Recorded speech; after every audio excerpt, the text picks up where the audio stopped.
Good morning. Ngasi se sagon se numit ko sagon se numit ki card ki message hape tang minera se sagon se numit ko aham bada number se akoi ki sagon se numit ki number 25 lere to color dana yellow machu gumba kai gumba mai shina bi bai ko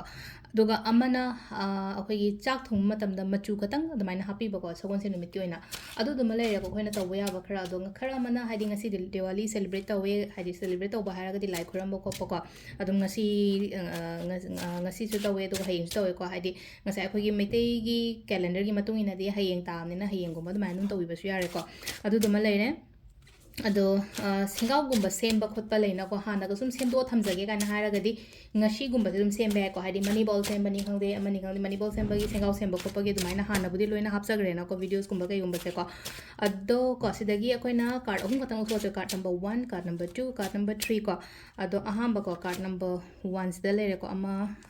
ꯑꯅꯤ ꯁꯨꯕꯀꯣ 2 ꯅ ꯁꯤꯗ ꯂꯩꯔꯦ ꯑꯗꯣ card ꯅꯝꯕर 3 ꯅ ꯁꯤꯗ ꯂꯩꯔꯦꯀꯣ ꯑꯍꯥꯟꯕ ꯍꯥꯏꯗꯤ ꯅꯝꯕर 1 ꯈꯟꯕꯉꯩꯒꯤ ꯑꯣꯏꯅ ꯀꯔꯤ ꯂꯥꯛꯀꯦ ꯍꯥꯏꯕꯗꯣ ꯍꯥꯏꯐꯦꯠ ꯌꯦꯡꯉꯁꯦꯀꯣ ꯑꯗꯨꯒ ꯅꯝꯕर 2 ꯅ ꯀꯔꯤ ꯂꯥꯛꯀꯦ ꯅꯝꯕर 3 ꯅ ꯀꯔꯤ ꯂꯥꯛꯀꯦ ꯑꯗꯨꯒ ꯇꯥꯏꯃꯤꯡ ꯑꯐꯕꯁꯨ ꯍꯥꯏꯐꯦꯠ ꯌꯦꯡꯉꯁꯦꯀꯣ ꯉꯁꯤꯒꯤ ꯑꯣꯏꯅ ꯇꯥꯏꯃꯤꯡ ꯑꯐꯕ ꯀꯩ ꯂꯩꯒꯦ ꯍꯥꯏꯕꯗꯣ ꯑꯗꯨꯗꯨꯃꯁꯨ ꯌꯦꯡꯃꯤꯟꯅꯔꯁꯦꯀꯣ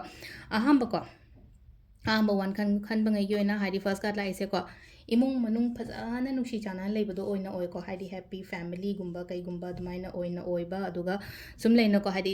ꯀꯩꯅꯣꯁꯨ ꯑꯣꯏꯀꯣ ꯑꯐꯕ ꯅꯨꯃꯤꯠꯁꯨ ꯑꯗꯨꯝ ꯑꯣꯏꯔꯦꯅꯀꯣ ꯑꯗꯨꯗꯨꯅ ꯍꯥꯏꯗꯤ ꯌꯨꯝꯗ ꯀꯩ ꯍꯥꯏꯗꯤ ꯃꯁꯛ ꯊꯣꯛꯄ ꯄꯣꯠ ꯀꯩꯀꯥ ꯆꯪꯉꯛꯄ ꯄꯩꯁꯥ ꯅꯨꯡꯁꯥ ꯍꯦꯟꯅ ꯆꯪꯉꯛꯄ ꯊꯕꯛ ꯇꯧꯕ ꯃꯇꯝꯗ ꯄ꯭ꯔꯣꯐꯤꯇꯦꯕꯜ ꯑꯣꯏꯕ ꯈꯣꯠꯄ ꯑꯗꯨꯃꯥꯏꯅ ꯇꯧꯔ ꯂꯥꯛꯑꯦꯀꯣ ꯑꯍꯥꯟꯕꯁꯤꯅꯀꯣ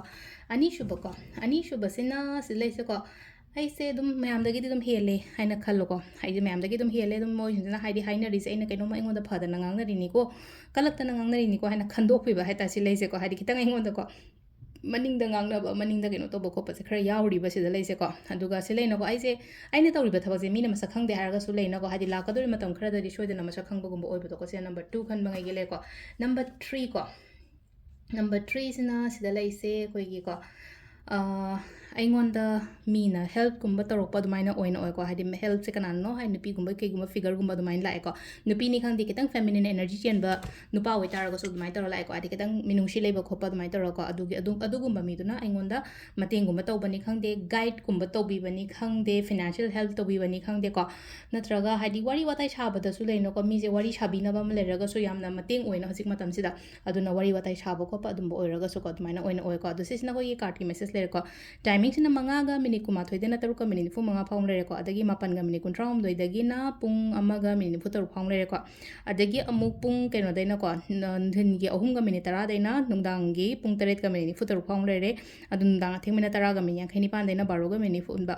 मिनिट कुंट्रा मरी फाउम लेरेको अदुगा नोंगालमदाइगिना अनिगा मिनिट तरा दगिना पुंग मंगागा मिनिट कुमाथोइ फाउम लेरेको सिजना खोइगी ngasiगी ओइना अफबा टाइमिंग को अदु से लेरे खोइगी डेली कार्ड मेसेज से मैम थैंक यू